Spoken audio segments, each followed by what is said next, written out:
This video is brought to you by Eric's Home. Stick around to the end to find out more.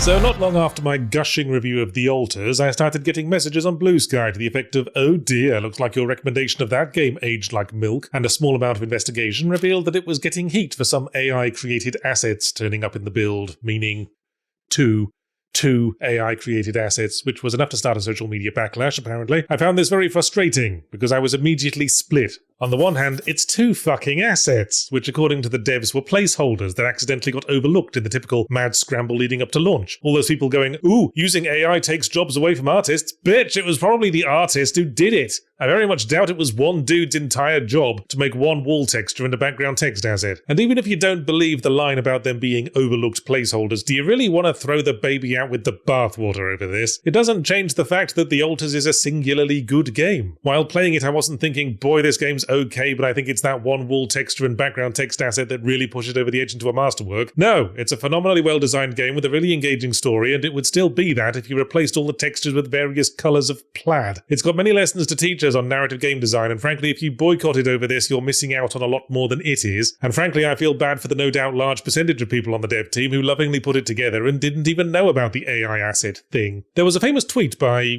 Google's hastily someone called Stuart Neal that said, "AI should be used to help creative people do tedious work, not tedious people do creative work," which I agree with, and The Alters seems like a case of the former. Why bog the human artists down with making 14 slight variants on featureless cement wall textures when they could be drawing avatars of smiling puppies? The AI art police are getting a bit overzealous online. If you object to art assets not being human crafted, are you going to jump up my butt for using Photoshop's cloud render function to create a sky texture for Starstruck Vagabond? Not current Photoshop with all the new AI bullshit, mind. The cloud function in my ancient turn of the millennium era version of Photoshop I still insist on using, and which continues to astonish me by still working in Windows 10. Do you complain about procedurally generated maps in roguelikes taking jobs away from level designers? Where is the dividing line of acceptability? Then again, do we believe the developers when they say this was only two placeholder assets they'd intended to take out? You know what they say, for every rat you see, there's probably 10 more in the walls. And besides, why would you use AI to create placeholder art in the first place? What's wrong with leaving it as a flat colour, with a few pixels scribbled on in MS Paint? Wouldn't that make it much easier to tell what placeholders still needed to be replaced before final release? And there are plenty of valid moral objections to letting any use of AI-generated art slip by, because the whole concept of AI-generated art should be existentially terrifying to any human being who values culture. George Orwell wrote about novel-writing machines in his book 1984, and I don't think he included it as an element of his horrifying totalitarian dystopia because he thought it was a really neat idea worth exploring. And let's not forget the environmental concern. Generative AI eats up a lot of power. Every time you ask ChatGPT to summarize the school book assignment you couldn't be bothered to read, you might as well just light a tree on fire at the same time. And it's too easy to tell ourselves, oh, two AI assets aren't going to cause much harm in the long run, but no one snowflake accepts the blame for the avalanche. We're at one end of a slippery slope. This is like when Diablo 3 was always online and Oblivion started selling horse armor. We complained, yeah, but we didn't complain enough, and now all that shit's been completely fucking normalized. We're the metaphorical frog in the slowly heating water. If we don't pick on even the slightest use of AI in games, we'll all have our heads forced into the slop bucket before long. So as I say, I'm split. My advice would be to play and enjoy The Alters, but stay mindful of the AI thing, and remember to make an at least equal fuss next time someone tries to get away with it. But I do sympathise with the devs. Not too long ago, I needed to script up one of my trademark irreverent incogni ads, and I was stumped for ideas, so in a no such thing as bad suggestions sort of mood, I went to ChatGPT, and I asked it to write a 60-second ad for incogni in the style of Yahtzee Croshaw. Yeah, sorry, trees. But you know what? The result actually helped.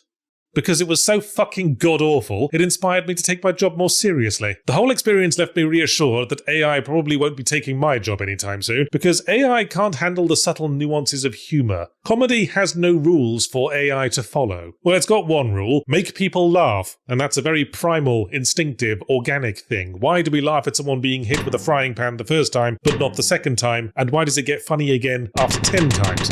Let me demonstrate. I'm going to go to ChatGPT again, once more. Sorry again, trees. And I'm going to type, write a 30-second indictment of AI-generated art in the style of Yahtzee Croshaw. Let's see how it does. Here we go. AI-generated art, the uncanny valley's landfill of mediocrity, where soulless algorithms vomit out infinite variations of woman with glowing eyes staring into middle distance like a caffeinated tumbler with a paintbrush. Okay, I was with you for a while, ChatGPT, but where did women with glowing eyes come from? That's not going to have your audience nodding and laughing as they remember all their own weird personal experiences with optically luminescent females. I'd say that line was giving away more than a few personal hang-ups if it was coming from a person. And what the fuck do you mean by caffeinated tumbler? Like a caffeinated tumbler user? Or a caffeinated tumbler the entire site? And why would having a paintbrush make this individual better at vomiting glowy-eyed women? It's creativity without the creator, a spectral parody of human expression where nothing is said and everything is wallpaper, the digital equivalent of tracing with your eyes closed while screaming, "Look, I made a thing." Boy, the fact that this came from an AI is adding more levels of irony than I can count, and it still doesn't sound much like me. There's so many missed opportunities to say something inappropriate. I'd have replaced tracing with something related to daubing human shit onto the side of a horribly neglected racehorse. Yeah, that's how you do non sequiturs, bitch. No soul, no intent, just a magpie brain hoarding pixels and pretending it's a goddamn artist. Congratulations, Skynet, you've learned to doodle. Okay, this definitely doesn't sound like me, because I don't say goddamn. I'd have said fucking. What's the matter, ChatGPT? You'll burn down a tree, but draw the line at swearing properly. And that, I think, is my final takeaway from this, that ChatGPT will never replace artists like myself, because it can never craft nor understand the appeal of a really well-executed swear. It'll never know the joy of combining a one-syllable euphemism for penis with a two-syllable unrelated word with an assonant vowel and calling someone a cockforest. This video is brought to you by Nordcurrent Labs for Eriksholm, The Stolen Dream, a new isometric narrative-driven stealth game set in the stunning town of the same name. Hannah's brother has gone missing, and her search for him sets off a chain of catastrophic events that will not only alter their lives, but also the destiny of the entire city.